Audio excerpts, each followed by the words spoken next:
Okay guys, so continue tayo sa discussion natin. So this time is we will be discussing quadratic equation. So yung general form in the quadratic equation is we have ex squared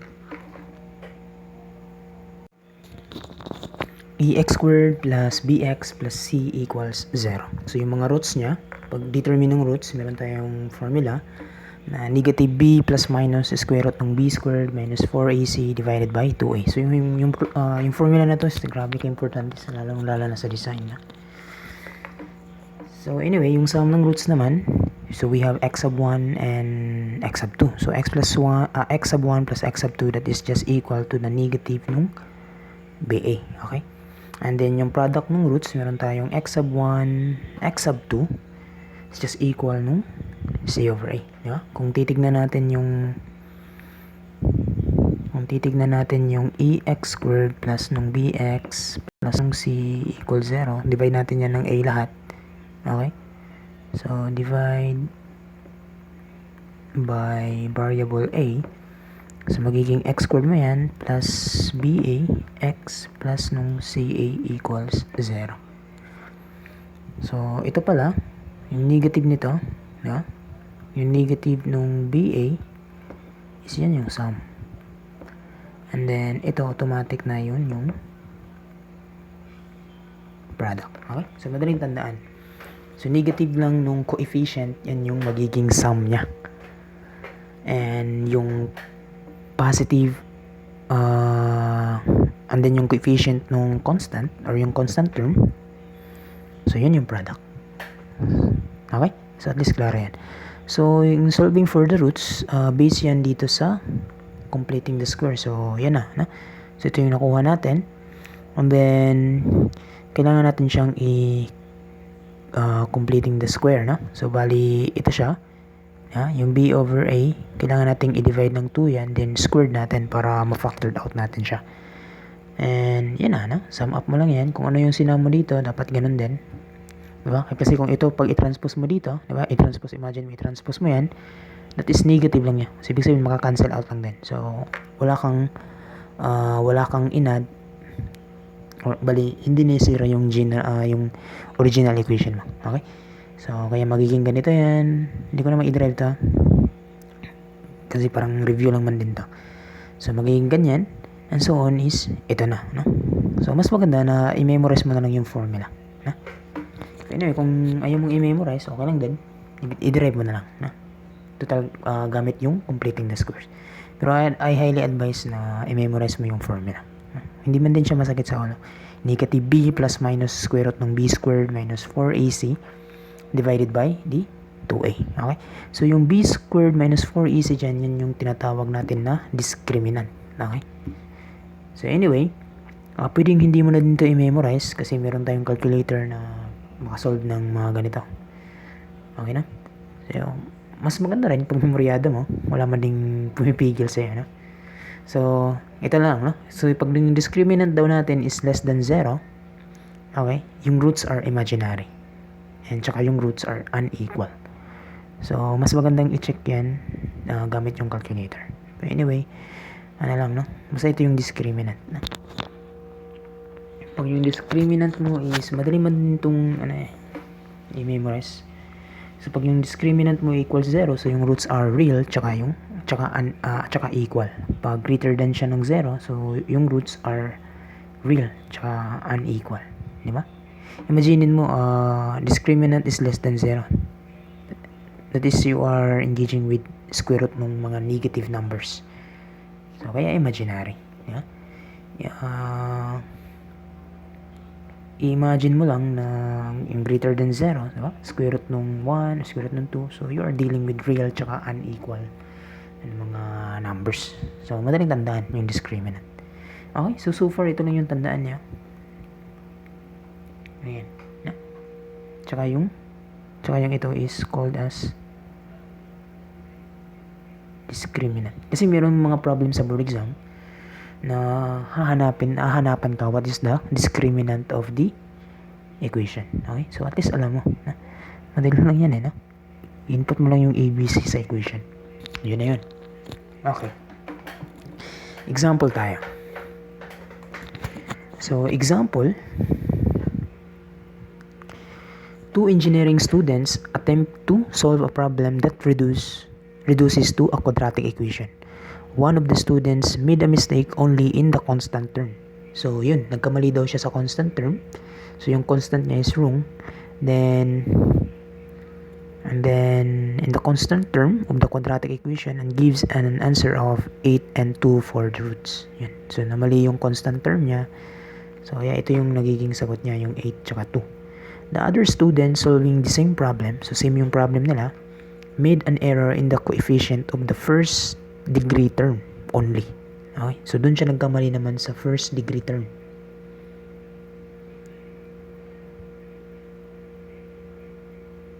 Okay? So, and gives his answer as -9 and -1 for the roots.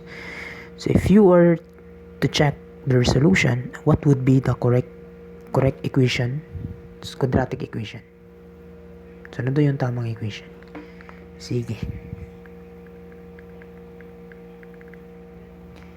So, bali dito, kunin ko lang to. Kunin ko yung statement na to. Analyze natin yan.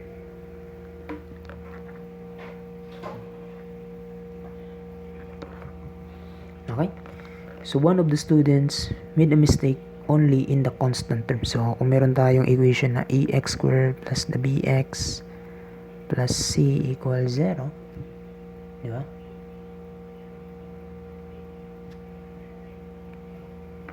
Or let's say x squared plus ba nung x plus nung ca equals 0. I-divide natin lahat by a. So, yun sabi niya dito.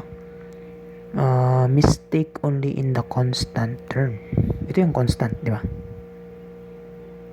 Ito yung constant term. So, mali daw siya dito. Okay? Mali daw siya dyan.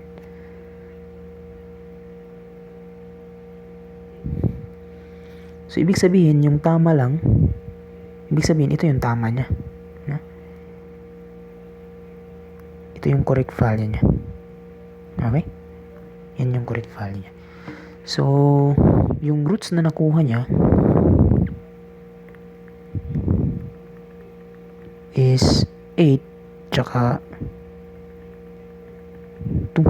Okay? So, pwede natin gamitin yung kasi ito mali. So, hindi ko pwedeng gamitin yung C over A. So, yung pwede ko lang gamitin, tama yung equation, tama yung roots na 8 and 2 pag gagamitan natin ng V over A. So, ibig sabihin, anong formula yan? Yung may B over A. Di ba yan yung sum? Yung ito. So, pwede natin kunin yung formula na yan. So, therefore, meron tayong x sub 1 plus x sub 2 equals nung negative nung BA. Diba? Or we have 8 plus 2, therefore we have negative nung BA. Or we have 10 nung negative nung BA, or BA equals negative 10. Okay? Klaro ha? Klaro. So, mali yung CA, so hindi natin pwedeng gamitin yung x sub 1, x sub 2, CA. Kasi mali yung CA, no? Kaya hindi natin pwedeng gamitin to. Napakamali pag gagamitin mo yan. So, yung pwede lang is yung ito na formula. No? Ito yung pwede nating gamitin lang talaga na formula. So, tama yung roots na 8 and 2 dito sa equation na to. So, considering naman si student B, dahil ito, kunin ko lang yung ano niya.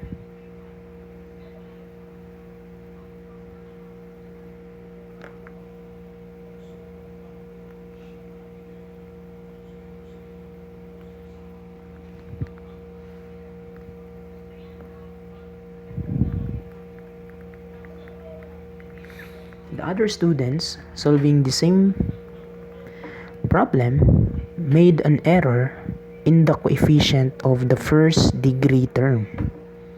Okay?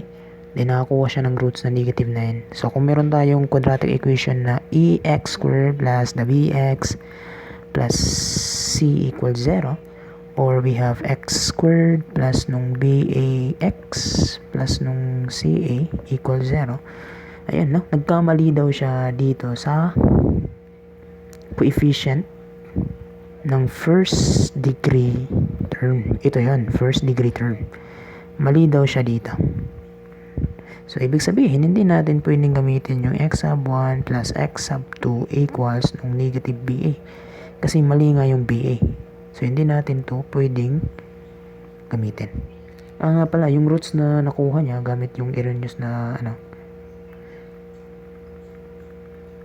is negative 9 tsaka negative 1. So, ibig sabihin, kung mali yung ito, only man. Sabi niya only. So, ibig sabihin, tama yung ito. So, pwede kong gamitin yung x sub 1 and x sub 2 equals nung C or yung product formula nung quadratic. So, ibig sabihin, tama yung negative 9 and negative 1 dito sa product. Okay? So, we have negative 9 ng negative 1 CA or we have 9 equals nung CA. Okay ba? Okay. So, ibig sabihin, makukuha na natin yung tamang equation. Diba? So, kung titignan natin yung problem, ano daw yung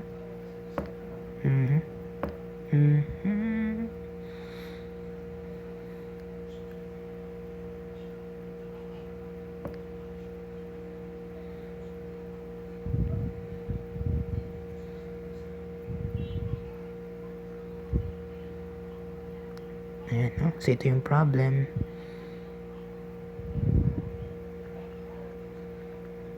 So, ano daw yung what would be the correct quadratic equation? So, meron tayong ax squared plus the bx plus c equals 0, or we have x squared plus ba x plus ca equals 0.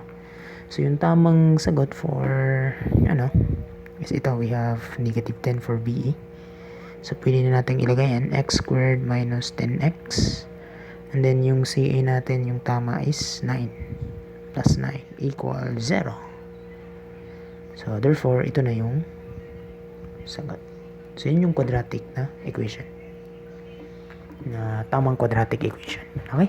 So, I think that's it for itong problem. Meron pa palang problem, no? Solve din natin yung problem na to. So, a merchant paid 360 pesos for some crates of bananas. 4 crates were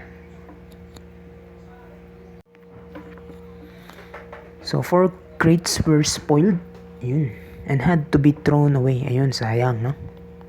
Sayang. Yung nabili niya, tinapan niya yung 4 kasi raw small. Sayang naman.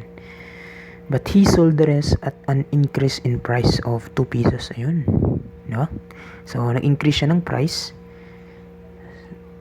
Na-increase siya ng price per piece niya para mabawi niya yung nawala sa kanya. So, nag-income pa siya, no? So, mas na-add pa yung nag-income pa siya ng 88. Okay? So, how many crates did he buy? Ayan. So, assume na lang natin na let x be the number of crates he buy. Both na pala, no? Kasi tapos na yung past tense, eh. Ayan, no? So, paano to? Merchant paid 360 for some crates. So, yung actual na lang na niya is x minus 4 kasi tinanggal niya yung 4. So, ito na yung magiging actual number of crates niya. Na pwede ninyang ibenta. 4 na lang. X minus 4 na lang. So, yung price, yung unit cost natin, di ba? Per crate will be, meron tayong 360, so we have 360 all over x, no? Di ba? Yung binili niya nung simula, yun yung x, di ba? Yun yung number of crates na binili niya nung hindi niya pa alam na may sira pala yung iba. Kaya, para makuha mo yung unit cost, divide mo na lang, no? Yung 360 divided by the number of cost. So, it could be pesos per crate. Okay? Ngayon, di ba nagsabi siya dito, nag-increase siya ng price kasi may sirang anapat. So, yung selling price niya, bali, para mas maganda yung term, unit cost or hindi na lang cost na. Cost gumasto siya no? Bibinta niya na pala to.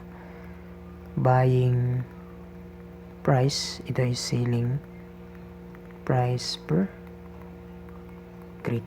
So, yung buying price niya is 360 over X, pero yung selling price niya, yung ibebenta niya, yung presyo niya is 360 plus 2 pesos. Di ba? 2 pesos per crate. So, parang ganyan. Okay? So, ibig sabihin, naka-gain siya ng 88. So, yung total income niya, diba? Yung total income niya, aside sa 360, kasi mababawi niya yung 360, no? Kasi nga, naka-gain siya ng 88. So, ibig sabihin, nabawi niya yung capital niya, no? Na 360. So, nakaginansya pa siya og 88. So, yan yung magiging total income niya. So, therefore, yung equation natin for the total income, diba?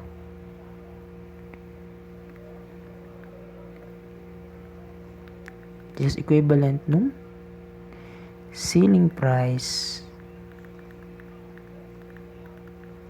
per crate, yung benta niya, diba? Times yung actual na lang. No? Hindi pwede yung X kasi tinapon niya yung 4. So, yung actual number of crates sold. Ayun. No? So, therefore, we have 360 plus 88. Then, we have 360 all over X plus 2. And then, X. Ayusin ko lang. Kunin ko na lang ito. Continue na lang ako sa kabilang side.